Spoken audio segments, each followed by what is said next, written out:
Ao vivo. Então, boa.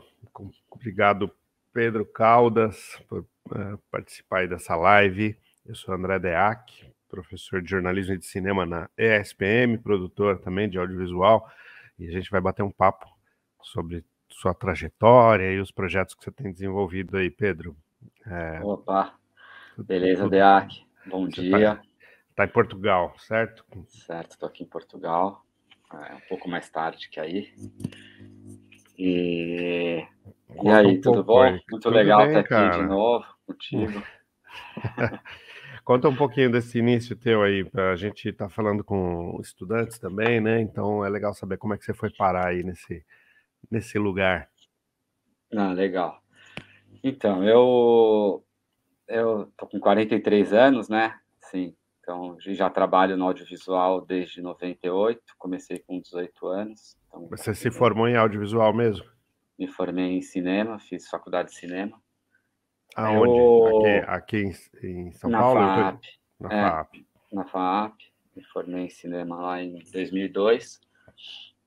E eu, na verdade, fui, digamos, eu caí de paraquedas no cinema, digamos assim, cedo, né, já fiz faculdade disso, mas eu não tinha a menor ideia, assim, digamos, do que eu viria a trabalhar, assim, até meus 16 anos de idade, assim, eu ainda estava, digamos, curtindo um pouco, estudando, né, vida de adolescente e tal, com percalços e tudo, né, assim, alguns.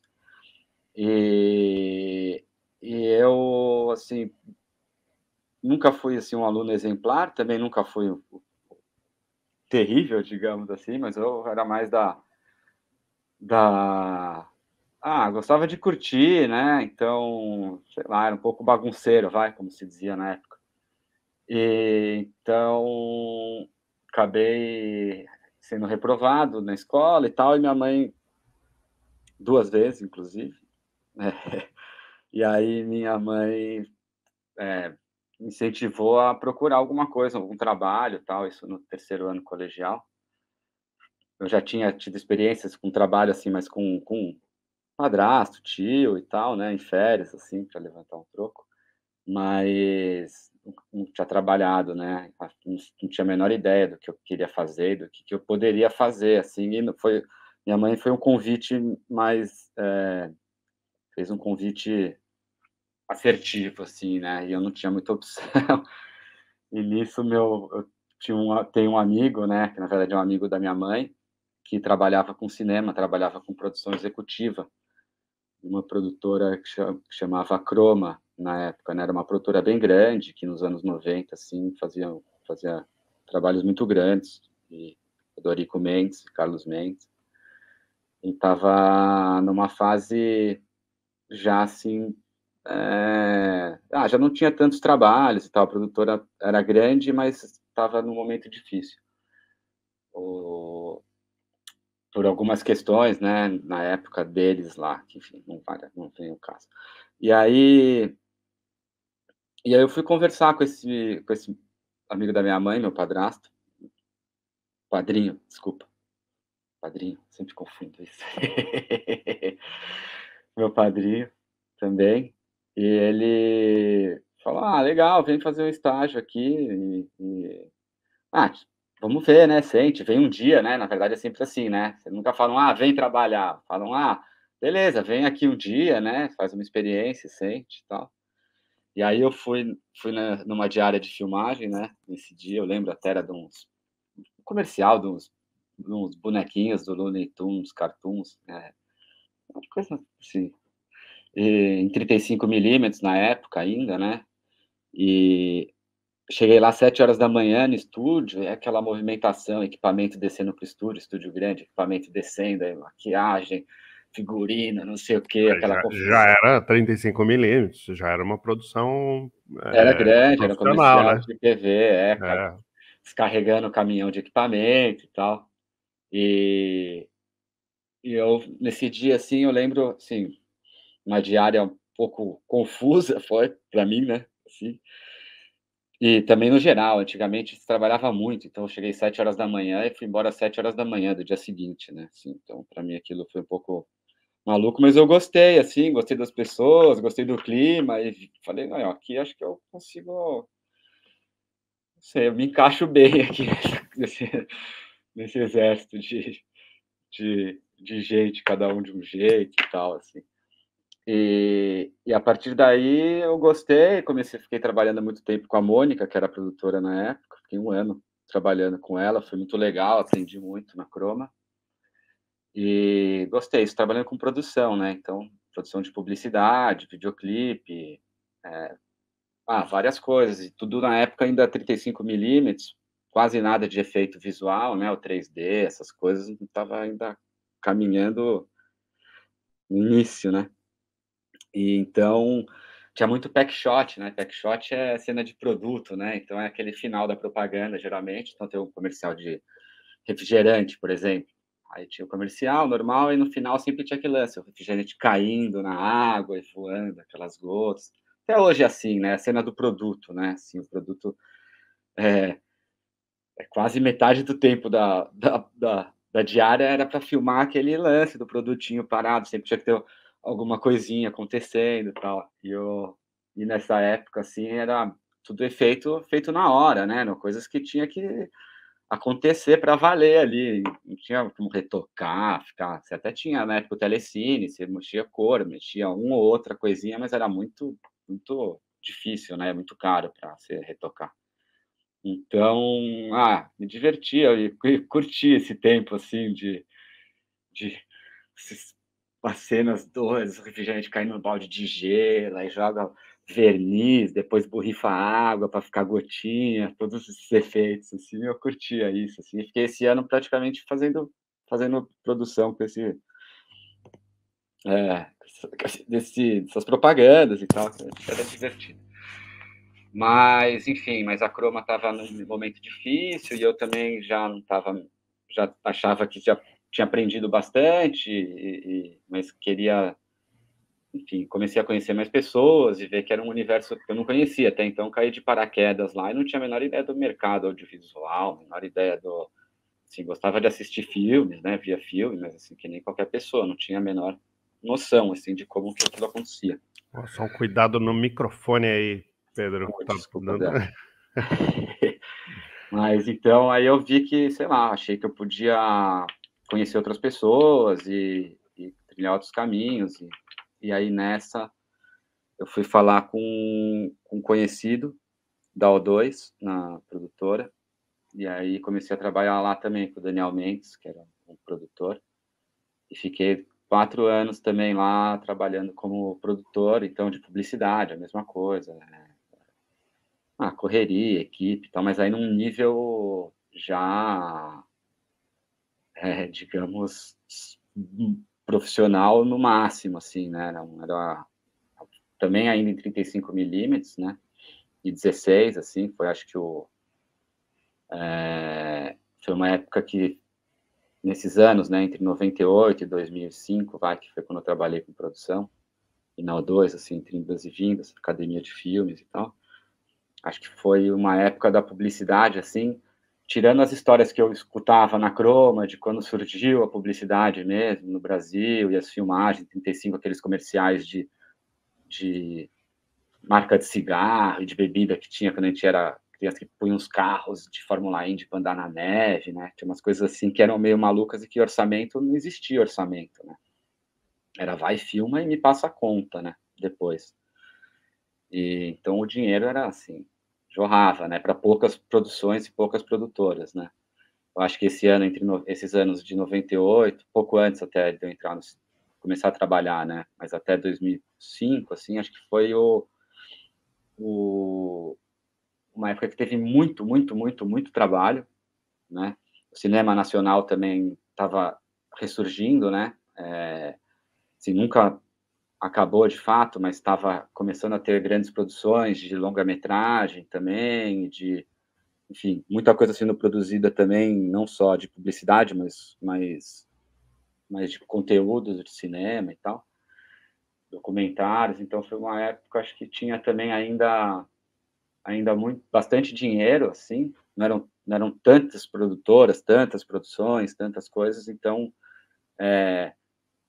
a gente tínhamos bons orçamentos para fazer os trabalhos e tal, e foi também, aprendi muito nessa época, assim, fazendo coisas bem grandes, e viajando no Brasil, e foi um lugar que eu gostei muito, assim, de trabalhar e ter essa experiência, porém, eu já estava um pouco cansado, já estava quase 8 anos, né, trabalhando com produção, estava um pouco cansado, assim, que exige muito, quem trabalha com produção sabe, né, você já é o primeiro a chegar, o último a ir embora, e no dia anterior você está fazendo a pré-produção, uma semana antes, depois você faz a prestação de contas e não sei o que, então você fica muito tempo envolvido no projeto, e e é cansativo, e você, sei lá, você deixa de fazer outras coisas, né? Você está trabalhando, você não tá indo no cinema, você não tá com seus amigos, você não tá namorando, sei lá, você não tá. Que é? Conta mais esse trabalho de produção que você fazia. O que era exatamente? Que você chegava, tinha que chegar cedo, tinha que sair por último. Então, Conta o detalhe aí de uma a produção para. produção, na verdade, assim, você é responsável, no caso da produção, da direção de produção, né? Assim, essa produção da filmagem, do set, né? Não executiva. Mas essa produção é assim, você vou explicar do começo, que fica mais fácil até para mim. Entrou um filme, sei lá, tem um filme para fazer para, sei lá, um comercial de refrigerante, vai, que eu já estava falando. Conta um que enrolou mesmo, pode ser? Você fazia Então, de refrigerante direto? fazia refrigerante, fazia telecomunicações, né, um monte de coisa, mas geralmente, assim, te ligam, falam: "Ó, entrou o job tal, com o diretor tal". Oba, você fala: "Legal, pô". Então tá, aí você vai, faz a reunião de pré-produção, aí a gente vai, então o filme, sei lá, é na praia, com um elenco tal, com as características tal, aí você monta a sua equipe de produção, né, então geralmente vai ter um assistente ou 2, estagiário e tal, e aí essa equipe é responsável por, fazer as contratações da equipe, né, então desde o fotógrafo, na verdade, o diretor escolhe o fotógrafo, né, assim como ele escolhe o produtor, e aí o fotógrafo vai te passar a lista do a da equipe dele, então o maquinista e o eletricista. E aí os assistentes de elétrica, assistentes de maquinária, assistente de câmera, então uma equipe grande de fotografia, equipe grande de arte, figurinista, maquiador, o diretor de arte, né, obviamente, produtor de objeto, cenógrafo, cenotécnico, aí equipe, aí tem os motoristas, né, de cada equipe, enfim, a produção faz, digamos, esse RH, sim, de toda essa equipe, além de marcar alimentação, equipamento, então o fotógrafo vai pedir uma luz, aí o eletricista vai pedir os acessórios que ele precisa, o maquinista vai pedir os acessórios, então o maquinista é quem cuida da parte de movimento, né, da câmera ou digamos, onde a câmera vai estar fixada, né, então pode ser uma grua, pode ser um traveling, pode ser um tripé, né, pode ser na mão, enfim, ou numa traquitana, né, que a câmera vai descer num cabo de aço, enfim, hoje em dia com o drone não se faz mais isso, se fazia, né. E então, produtor, digamos, é o responsável por contratar e fazer o pagamento, e dentro do orçamento que ele recebeu para toda essa equipe, além de administrar no dia o set, né? Então, por exemplo, então é a praia, que eu estava falando, transporte para todo mundo ir para a praia. Chega na praia, vai ter que montar uma base para alimentação, uma para o figurino, uma para maquiagem, uma para os objetos que tiverem, enfim, o efeito especial, que vai precisar de alguma coisa. Você cuida de tudo, inclusive por exemplo, chegou na praia, ou por um acaso, a roupa que usar na cena, não, se acontecer um acidente, tem que produzir uma outra, você sai correndo, achar uma tábua de passar, um lugar para Choveu, ligar. né? Começou a É, chover. choveu, exatamente. Então, assim, umas loucuras, assim, uns perreios, mas é legal, assim, é uma responsabilidade muito grande, porque você tem uma equipe de 60 pessoas que você é o responsável, então se o cara tiver uma dor de cabeça, ele vai vir atrás de você, se tiver faltando alguma coisa, vai ser atrás de você, se tiver algum problema grave, que às vezes pode acontecer, você é responsável por isso, né, assim, então você tem que toda a parte de segurança, de enfim, você tem que estar de olho você é o zelador, digamos assim, daquela história toda. Então você tem que fazer com que as pessoas estejam alimentadas, descansadas, com um nível de estresse mais baixo possível, porque aquilo é um ambiente muito estressante. Então O você que é também não... curioso, né? Porque tem produtor que aumenta o nível de estresse, né? É, exatamente. Tem desses. Trabalhei com muitos desses que chega no... A filmagem tá rolando até que bem, assim, com um probleminha ou outro. O cara já chega pé no peito, falando palavrão, entendeu? Tipo, vi cenas feias, assim, coisas bonitas também. Mas cada um tem seu estilo, né? Tem gente que acha isso desde sempre, né?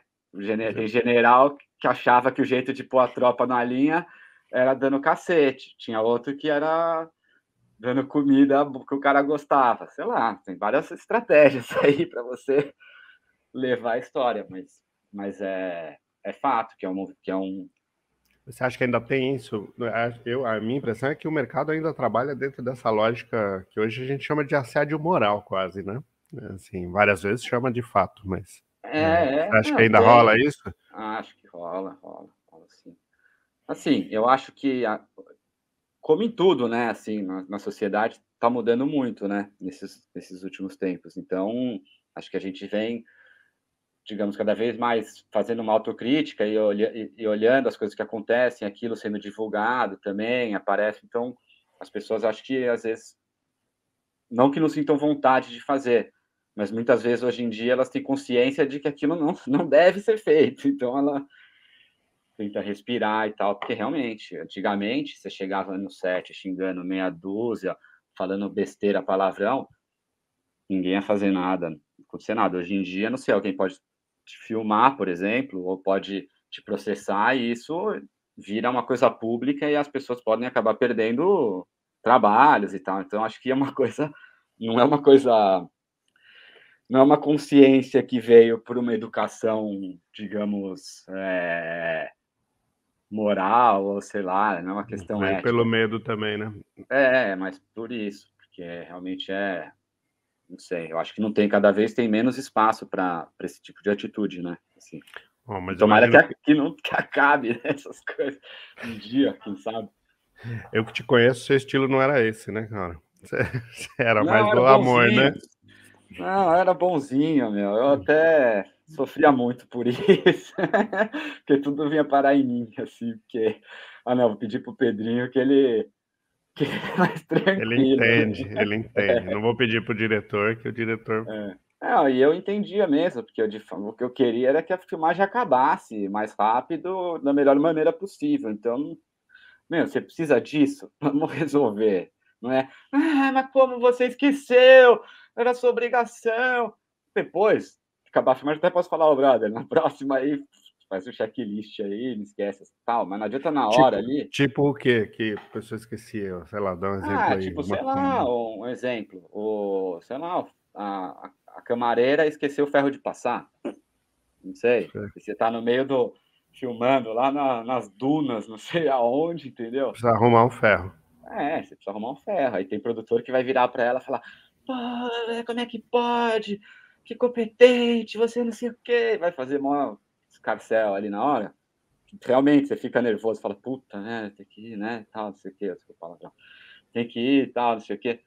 Mas, meu, entendo, entendeu? Também já fiz minhas besteiras, entendeu? É, tá lá E a situação acontece. colocada, né, cara? Aí Hã. precisa resolver, né? Não adianta gritar, espernear, né? Tem que Eu, resolver. por exemplo, fazendo um filme de ração de gato uma vez, tinha uma ração de gato que fizeram uma embalagem, porque não existia ainda no Brasil, né, ia lançar, então o mocap, né, chamava na época, que é o produto, mas não é o produto mesmo que tem na loja, é um produto feito uma pessoa de efeitos especiais, que, enfim, vai desenvolver aquele produto para ficar parecido e bom para filmar, né.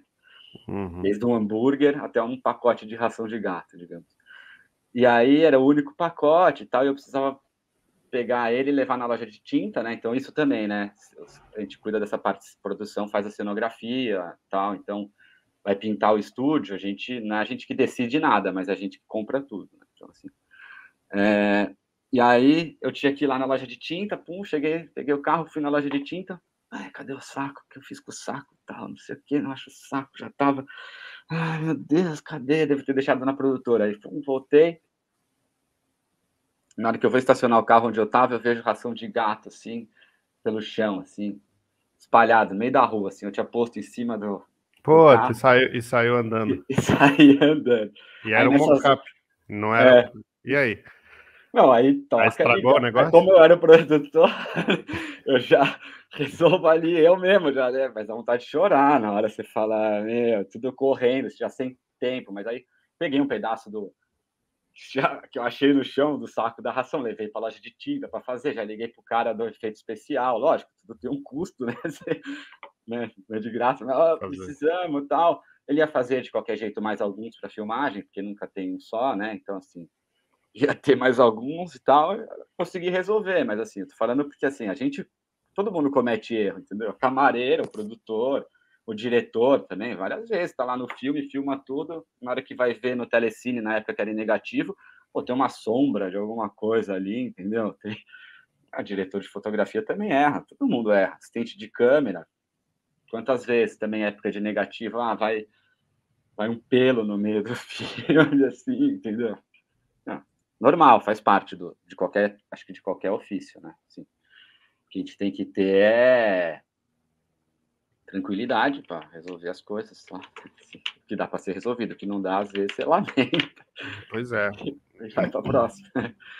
Mas aí, voltando, então o produtor ele faz essa pré-produção, que é marcar todo mundo, marcar o lugar, visitar a locação, certificar de que tudo vai estar do jeito para a filmagem acontecer, né? Então chega no dia mais cedo, já monta a mesa do café da manhã, limpa o que precisa limpar, arruma o que precisa arrumar, sinaliza o que precisa sinalizar, onde é banheiro, onde é não sei o quê, onde é o camarim, onde é isso e aquilo.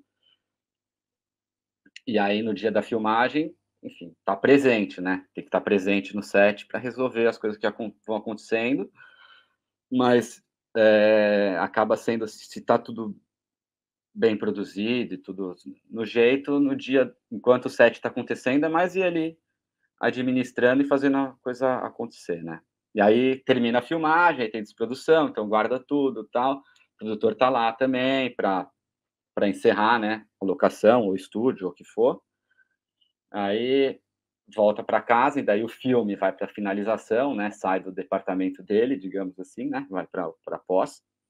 E o produtor fecha o filme. Então vai pagar a equipe, vai pagar fazer a prestação de conta, então, do dinheiro que pegou de produção. Então, comprou material de produção, pagou, sei lá, pagou o que precisava pagar, fez o que precisava fazer, e aí finaliza o filme. Então, isso é pouco tempo, né, depois, assim. O mais difícil e o principal mesmo é essa pré-produção, né.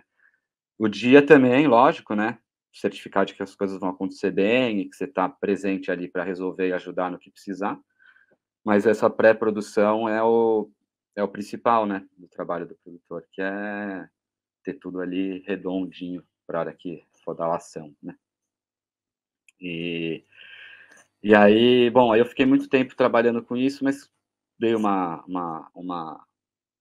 ah, cansei, queria ver novos horizontes e tudo, e aí montei uma produtora com um amigo, que a gente ficou durante uns anos aí fazendo, foi quando eu tive contato mais com a câmera, né, e com isso em 2005 foi a primeira vez. Não, primeira vez não, né, já tinha pego câmera algumas vezes, você tá ali, sempre gostei de tirar foto, mas assim, cinegrafista e tal, profissional.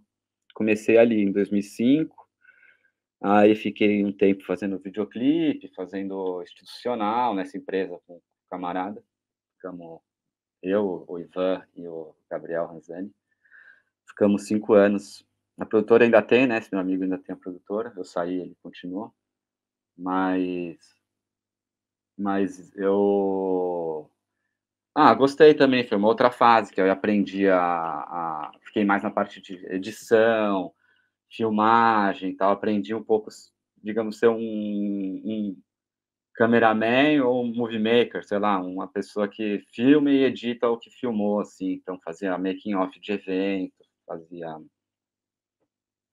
bastante coisa, assim, divertido também, é um outro lado, assim, que você tá é o oposto, né, você tá com uma produção, 60 pessoas e não sei o que e tal, é você sozinho, só você, com a sua câmera, entendeu, na mochila, ir lá para um lugar para fazer sei lá, um registro de um evento que pode no caso que a gente fez nessa época, né, por exemplo, a gente fez da Fórmula Indy, que teve no Brasil em São Paulo, uma época na Marginal, fazia dos festivais de cinema em Paulínia, que também teve nessa época, fazia making offs de filmagem, então na própria O2, onde eu tinha trabalhado, na Vetor Zero, que é uma outra produtora, making off e esses eventos, né? Então, sei lá, rodeio, de tudo, né? Você vai, viagem, então tinha lance de acompanhar a gente, cruzeiro, não sei, a gente fazia um monte de coisa, assim. Mas era esse oposto, era divertido, era a gente com uma câmera, às vezes 2 câmeras, mas também não tinha um diretor, né? Você que decide, diz o que você vai fazer. Às vezes tem uma demanda do cliente que fala, pô, precisa ter isso, isso, isso, mas na hora você que vai ter que se desenrascar para fazer tudo acontecer, né, para ter as imagens e tal, e foi uma experiência boa também, assim. E, mas aí, enfim, aí eu tava com esses amigos na produtora e o Ivan ficou, né, e eu e o Gabriel saímos, porque também a gente, na produtora, ficava muito não preso, assim, né, mas sei lá, eu hoje em dia não tenho sócio nem nada, né, eu tenho uma empresa, né, que é de prestação de serviço, que sou só eu, então quando eu faço, eu emito a nota e faço, mas assim, eu tô sozinho, né, quando você tem que tomar decisões juntos e tal, às vezes você fica convivendo muito tempo, acabou que, enfim, não deu certo pra gente, e a gente queria, cada um foi para um lado, assim, falou, não, vamos... Mas continuei fazendo o que eu fazia, continuei sendo cinegrafista, fiz alguns documentários, um sobre música ainda nessa produtora, que chama Versificando, que foi bem divertido, em 2008. Depois fiz um outro documentário também autoral, que era do Projeto São Vito, junto com a Camila Mori, que é o edifício que a gente gravou em 2001 e ficou com as mini DVs paradas também durante 15 anos, aí depois finalizou e tal. Mas, no geral, assim, eu assisti o Vinícius Collet, né, a Marina e o Gus e tal, foi bem legal. E aí, tanto o Collet quanto a Marina, foi muito parecido, assim, o que eles disseram, que era que o que motivava eles, né, o que era o motor deles, assim, eram os trabalhos autorais, né, e que os outros trabalhos eram, digamos, para pagar conta e tal. E aí eu fiquei me questionando, assim, falando, nossa, é verdade, mas eu nunca fui por esse lado, assim, eu sempre acabei trabalhando enfim, só fazendo sempre o que me demandaram, né? Assim, praticamente eu trabalho, não tenho um trabalho autoral, tem esses 2 filmes que eu fiz que são autorais, mas mais ou menos, que eu também, foi uma ideia que eu tive colaborativa e fiz, eram coisas que a gente já tinha na mente faz tempo, mas não era uma coisa que, não sei, eu não estou conseguindo achar a palavra.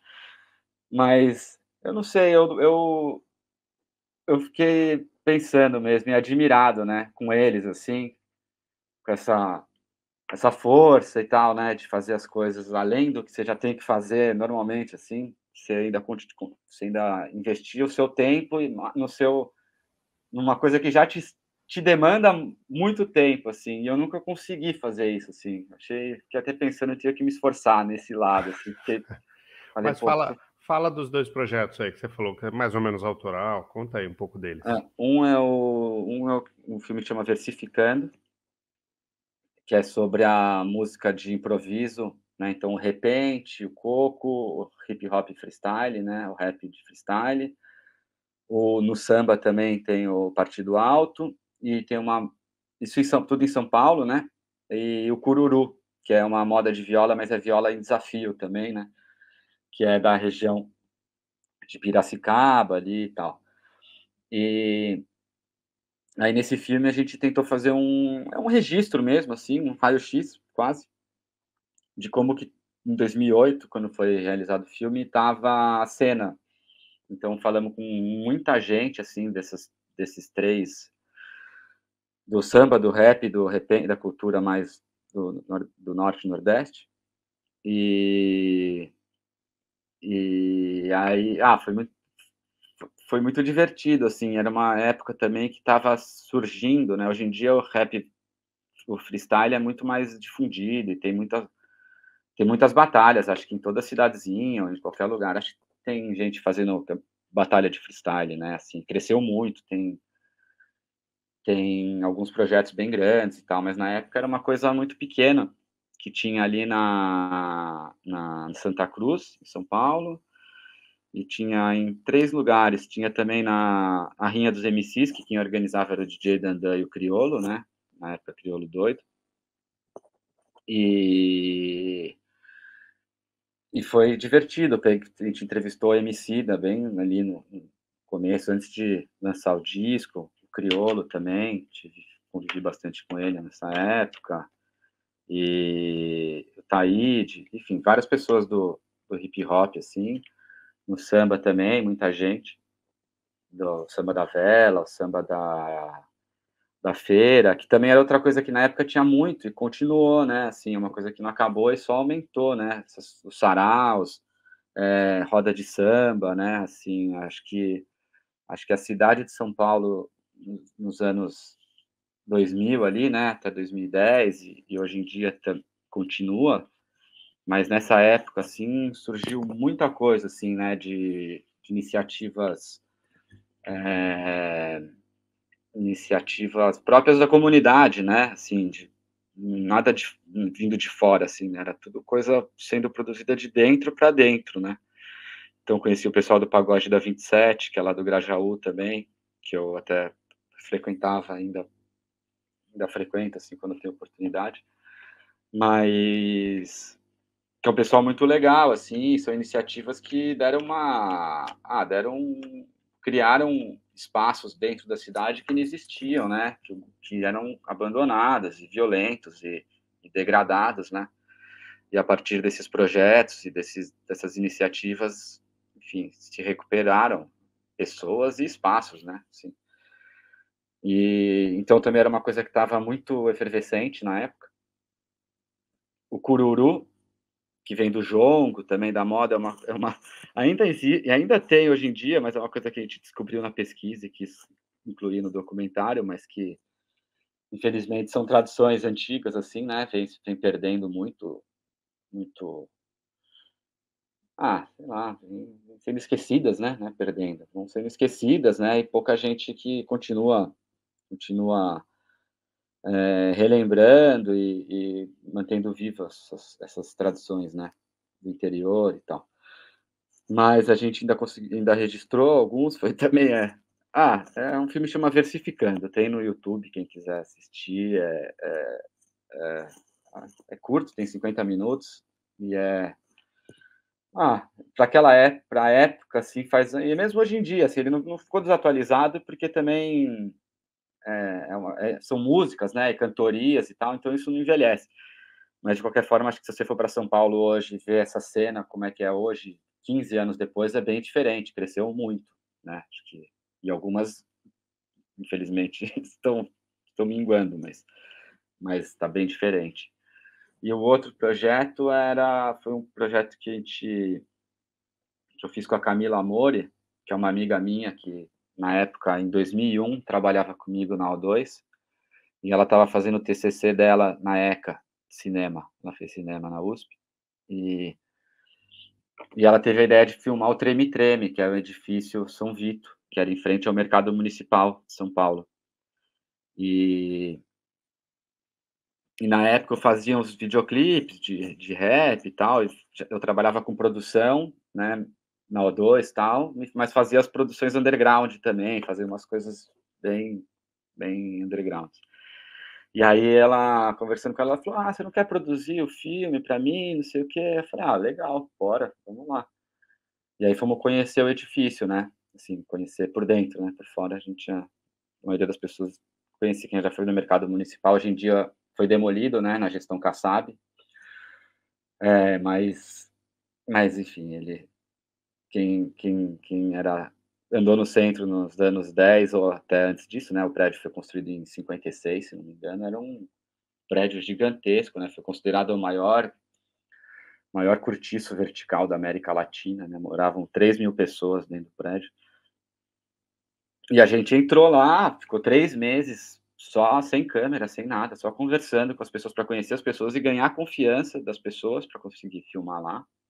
Porque na época já tinha o PCC em 2001, né, já existia o PCC, não era famoso, mas já tinha, né, e lá por acaso era assim, a gente fala parece que o lugar era controlado pelo PCC. Não, eles controlavam, eles controlavam, vai, mas eles não eram donos do prédio. A maioria das pessoas que moravam lá eram trabalhadores, eram gente normal. Normal, digo, não que os traficantes não sejam normais, né, mas assim, normais eu digo legais, tinham trabalhos legais. E mesmo lá o pessoal do que comandava o prédio e tal, recebeu a gente muito bem, falou: "Ó, não pode filmar a gente e tal". A polícia eles já não recebiam tão bem, assim, mas a gente muita treta, jogava botijão de gás em cima do carro de polícia, a polícia entrava lá, tropa de choque, era uma briga, né, uma luta. Mas enfim, e aí a gente conheceu muita gente lá no prédio, sensacional, 25 andares, elevador às vezes não funcionava, subia e descia 25 andares a pé, assim, mais de uma vez no dia, assim, era era jovem também, né, bem mais jovem. E foi uma experiência, assim, a gente passou 1 ano dentro do prédio, porque quando a gente começou a filmar, a prefeitura, assim, tinha começado a filmar, a prefeitura resolveu desapropriar o prédio para reformar, era a Marta Suplicy na época, a prefeita, para reformar o prédio e depois esses moradores teriam prioridade na hora de retornar. Foi um projeto do Loeb, arquiteto, que era muito legal, recebeu muitas críticas, porque diziam, né, que ele não se adequava para a população que ia estar lá, porque tinha, não sei, tinha um design, assim, não tinha cara de que era para população de baixa renda, entendeu? Tinham algumas coisas que achavam que ia ficar muito valorizado, que ninguém ia ficar lá. Eu vi o projeto, não foi feito, né, porque foi demolido o prédio, o Kassab desencanou, mas ia ser bem legal se existisse. E hoje em dia, e depois de muito tempo, aquilo ia virar um estacionamento, ia virar isso, ia virar aquilo. No final, o Sesc pegou aquela área e hoje é o Sesc Dom Pedro, né? Então, assim, dos males o menor, digamos, porque as pessoas que saíram de lá saíram com uma promessa, para variar, na troca de gestão, aquilo foi mandaram para o beleléu e que se exploda, assim. E a gente acompanhou todo o processo de desapropriação do prédio, assim. E uma experiência também marcante, assim, tinha 21 anos de idade e aí depois a gente acabou finalizando o filme pela meio correndo, assim, pra Camis, concluir a faculdade, né, sim, mas aí o material ainda ficou, a gente não ficou sempre com aquela sensação de que, nossa, a gente não tinha um material muito rico e não fez o que, enfim, que a gente tinha imaginado e tal, e aí depois de um tempo a gente retomou, então pegamos todas as fitinhas que a gente tinha, 100 horas de material lá do prédio, capturamos tudo de novo, né, e editamos, e aí também fizemos esse filme do Edifício São Vito, que a gente vai ver se põe no YouTube agora, na verdade passou no Sesc, passou em algumas mostras e tal, mas ainda não está disponível online, eu e a Camis precisamos fazer essa disponibilizar, assim. Mas assim, eu sempre gostei, assim, de estar na rua, sabe? De ver a rua e movimento, assim. Eu não sou que nem o Colé e a Marina, que conseguem pôr em prática essas coisas, eu penso muito, assim, tenho vontade, às vezes surgem várias ideias, assim, que não vão para frente, mas eu anoto, tenho um caderninho aqui que anoto tudo. Não faço nada, mas anoto tudo. E aí, o que eu ia falar? Não, que sempre acaba sempre quando veio uma ideia, eu sempre que eu sinto vontade de fazer alguma coisa, tem muito disso, de querer conhecer coisas muito diferentes da minha realidade, assim, de coisas que eu vejo e vivo, assim, não sei, eu não tenho muito, por exemplo,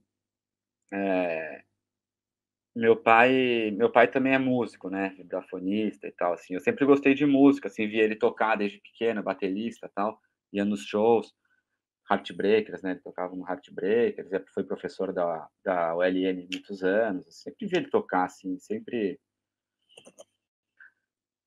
gostei muito, assim, de ver, assim, as pessoas tocarem ao vivo, eu sempre gostei muito de música, então acabei que, assim, meus trabalhos, digamos, que foram mais autorais, que eu fiz, eram videoclipes, eram coisas que, ah, que eu gosto pelo simples fato de, sei lá, estar ali, a música tocando e representar aquela música com imagens e tal, é uma coisa que me inspira muito, assim. Você Mas, reconheceria algum traço autoral teu, assim? Tipo, isso que você está falando, uma música, não sei, colocar, não sei, algum recorte, alguma coisa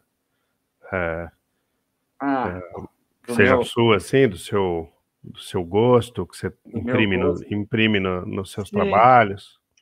sim, eu gosto, assim, tô meio na contramão, né? Mas, assim, eu gosto de coisas lentas, assim, planos longos, de, de música também, mas também, do mesmo jeito, assim, não digo calma, não é uma questão de ser, não tem a ver com ser calmo, nem nada disso, tem a ver só com, não com a ação em si, mas com o movimento, com os cortes, sabe? Assim, então, eu gosto, por exemplo, de filmes. Não, quer dizer, não é que gosto, eu não gosto muito desses filmes, sabe? Tipo, isso aí, Que filme que acabou de meu. ganhar o Oscar ontem, inclusive, Exatamente, tudo ao mesmo no mesmo lugar, tudo ao mesmo tempo. Não, qualquer. agora, Entendeu? é isso, tudo ao mesmo É, lugar, ao mesmo não, tempo agora, tá, você assistiu? assisti. Eu vi o trailer só, eu não vi o filme ainda, mas eu quero ver, eu vou assistir. Assisti duas vezes, a segunda eu gostei menos, assim, a primeira, É, então, enfim, mas mas é mas um é interessante. videoclipe, né, É um frenético e videoclipe. tal, né, Os diretores, o diretor um daqueles malucos como é que é? Aquele clipe, Down for What? Não, como é que é? Que é uma doideira, o clipe mais louco que eu já vi, assim, é desse diretor, quando ele surgiu, quando ele era moleque, lá na faculdade ainda, que ele fez. Mas tem essa linguagem, assim, o roteiro em si, que nem esses metaverso, multiverso, que nem tem nos Marvels, né, e nessas coisas.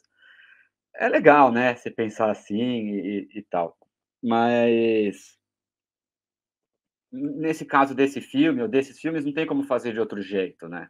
A verdade é essa, são filmes que se você for dirigir de um outro jeito, ele não, de repente não funcionaria, a não ser desse jeito mesmo, com muito corte, muita cena, luta, câmera que gira e não sei o que e tal, porque é mesmo essa linguagem é necessária, né, para esse filme. Mas eu, por exemplo, já prefiro filmes mais antigos, entendeu? Assim, sei lá, eu gosto de filmes dos anos 70, gosto desses novos. Tem os filmes bons, outro dia a gente estava falando, né, pensando em referência, não sei o que, eu fiquei em branco.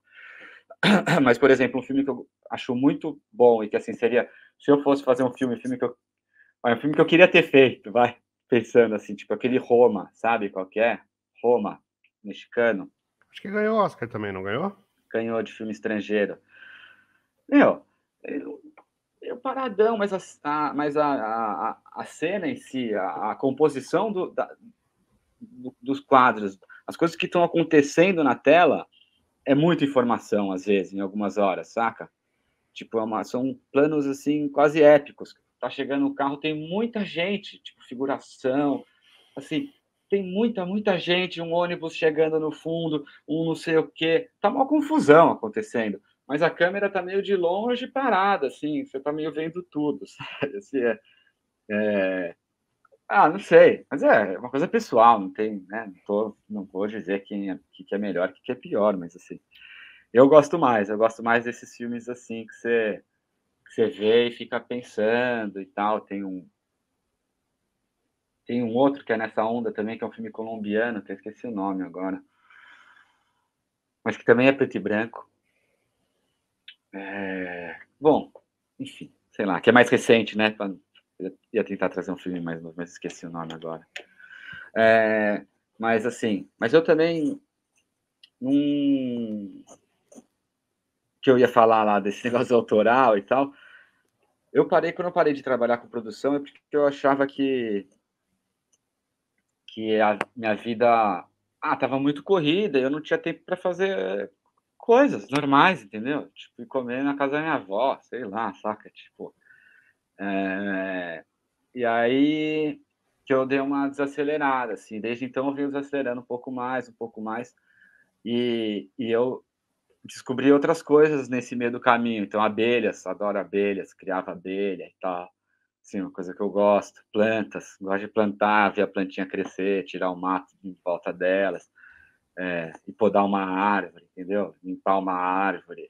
Não sei, eu acho que acaba sendo meu trabalho autoral do Colé e da Marina, acaba sendo assim, gosto muito de filmar, de trabalhar com produção, assim, gosto mesmo, assim, na hora que eu estou fazendo, é uma coisa que me dá uma adrenalina, me dá sabe, uma coisa de querer que aquilo fique legal e fazer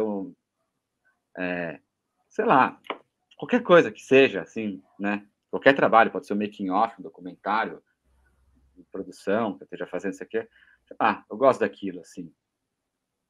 Mas você fica naquilo, passa 1, 2 semanas, você está cansado já, né? Por mais que você ame aquilo, esses trabalhos que nem produção de longa, né? Já trabalhei também, produção de longa, de curta. Fica 4 meses trabalhando 18 horas por dia, com um dia de folga que você acaba trabalhando também e troca a folga por dinheiro e vai trabalhando, porque precisa, entendeu? Você precisa. Às vezes você precisa estar presente, né? Você fala, vou tirar folga, o negócio está pegando fogo. Você fala, beleza, vai trabalhar mais um dia. E cansa. E aí nesses outros. Sei lá. E aí quando eu vou na terra, assim, arranco um matinho ali, faço um negócio, é uma coisa que eu gosto, assim. E é uma coisa que tem me ocupado um tempo, assim, que eu me dedico um tempo também. Eu acho que a gente está bem alinhado aí, né, Pedro? Ultimamente a gente tem conversado também, eu super entendo. Eu também me reconheço nesse lugar do o outro tempo, né? Eu acho que está errado esse tempo de produção de mundo. Uhum. Não é só de filme. O mercado exige essa velocidade que não é condizente com a sustentabilidade humana do planeta. E eu tenho gostado também dessas outras narrativas que são mais naturais, me parecem, né? Então, mais dentro de uma proposta de mundo, de construção narrativa que é um outro paradigma. Não é o tudo ao mesmo tempo agora. Que é isso que me parece, né? Não é só a gente que acho que pensa isso, tem várias pessoas pensando, que me parece que isso é parte da causa do problema em que estamos neste momento no mundo, né? Exatamente, eu concordo plenamente. Acho que a gente não quer mais fazer parte disso, né? Não existe, que nem falam, né? Não existe planeta B, né? Exato. Então vamos A gastar gente, tudo agora a em gente 10 vai. dias, sem folga, a gente vai gastar o planeta. Exatamente, a gente Pô, precisa, que é o que eu falo pro meu filho, assim. Eu também tive um hobby na vida, esse é um hobby mesmo, andar de bicicleta. Gosto. também. Viajava de bicicleta. Então, fui de Caxias do Sul para Montevidéu, fiz Florianópolis, São Paulo, fiz a Ilha de Cuba de uma ponta até a outra. Que mais, cara? Fazia São Paulo, Santos, com meu cunhado, com o Rafa. Também, direto. São Paulo, Taubaté. Eu gostava de pegar estrada, assim, gosto de estrada, pegar bike e viajar mesmo, de bicicleta. E é uma sensação assim, eu fiz a primeira viagem, eu tinha 18 anos, eu saí de São Paulo, de Florianópolis, fui até São Paulo, pedalando. E entrei na minha casa pedalando, assim.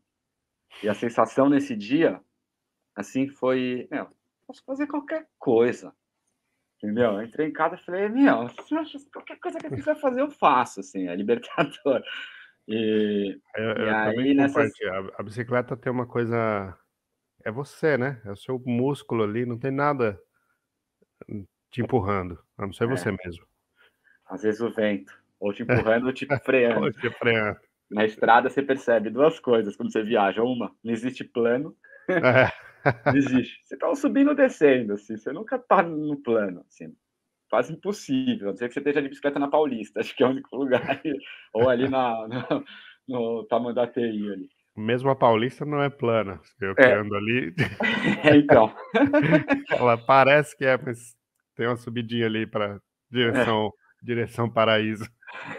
E o vento também, que é uma coisa que você fala, não, você vê no mapa, fala, não, vou fazer daqui até ali, 60 quilômetros, beleza. Vento a favor, você fez 120, entendeu? Vento contra, você chega nos 60 quilômetros, você tá assim já de lado, entendeu? Porque... Então, mas enfim, não tem nada a ver com o que a gente estava falando isso. Mas é que são coisas que você percebe quando você está de carro na estrada. Subida, descida, vento, tanto faz.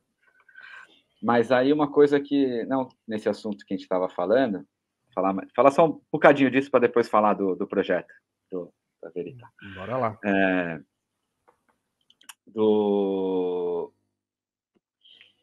Não, então, que é uma coisa que eu falo com meu filho e tudo, dentro disso que a gente estava falando, dessa velocidade toda que está impressa nos filmes, na música, né, no nosso cotidiano como um geral, né, nas nossas opções que a gente tem, então a velocidade que a gente fica girando ali a telinha do computador, né, do computador, do smartphone, do que for, sei lá, mas a gente está o tempo inteiro consumindo, você não está consumindo informação, você está consumindo alguma coisa. E assim, nesse sentido, a cultura ainda é uma coisa que é boa, quer dizer, dependendo daquilo que você está consumindo, né, é uma coisa que é saudável, né. Agora, até certo ponto também. Mas o resto das coisas, quando eu fui para Cuba, você vê, você tem lá uma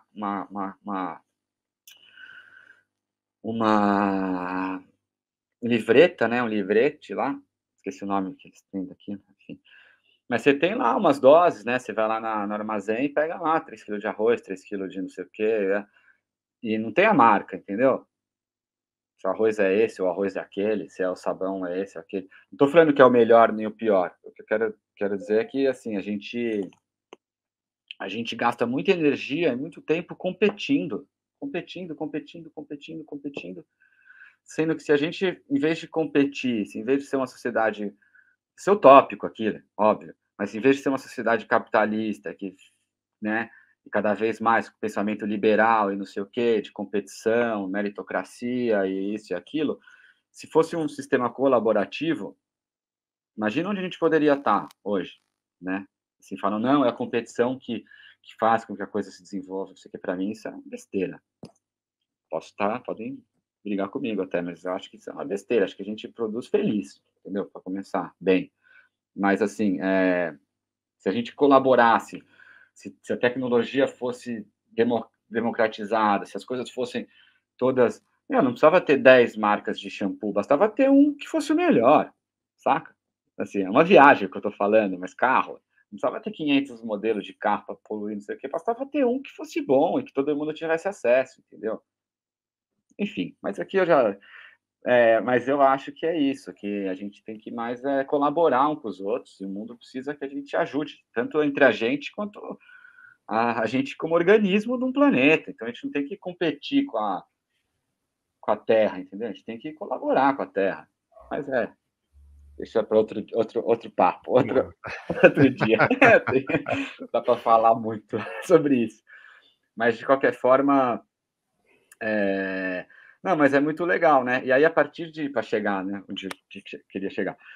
E aí, a partir de 2010, quando eu saí da produtora que eu tinha em sociedade com esses amigos, eu comecei a, a buscar um caminho mais para, assim, também menos trabalhar com institucional. Continuei fazendo com institucionais, coisas com publicidade, mas, assim, começar a trabalhar mais com conteúdo documental e com um conteúdo que tenha uma reflexão, né, com coisas que eu acho que possam contribuir para o discurso mais progressista, digamos assim, ou mais, sei lá, mais alinhado com as coisas que eu penso, né. E nisso também comecei a fazer uma parceria com o Instituto CPFL e, a partir daí, também colaborar com outras produções e produtoras dentro dessa perspectiva do conteúdo documental, né, assim. E aí surgiu a oportunidade foi o último trabalho que a gente fez antes da pandemia. Foi assim, a gente terminou a última diária, veio o lockdown, foi assim. E a gente já estava, assim, na última, foi no Rio de Janeiro. E, assim, tava o corona, já estava todo mundo falando, não sei o quê, mas era uma coisa ainda, né? Hoje em dia todo mundo já é PhD em coronavírus, então nem vale eu ficar falando muito, mas na época ninguém sabia o que era aquilo e não sei o quê. E a gente foi filmar no Rio com a Angel Viana, e foi muito legal, inclusive.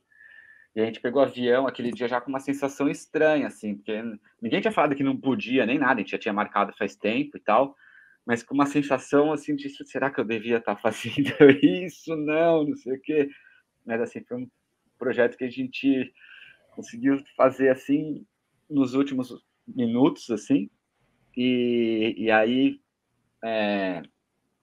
por acaso, a gente já tinha pensado antes, até na hora que estava elaborando o projeto, de fazer ele com animações, né?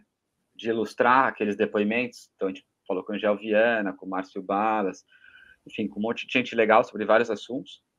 E a gente tinha já pensado em fazer ilustrações e coisas para o vídeo. Então, acabou que a gente, durante o tempo da pandemia, conseguiu finalizar esses vídeos e produzir essas animações, porque aí cada um da sua casa. Então, a Marina Quintanilha, que fez as animações, que ficaram muito legais, assim, gosto muito desse trabalho.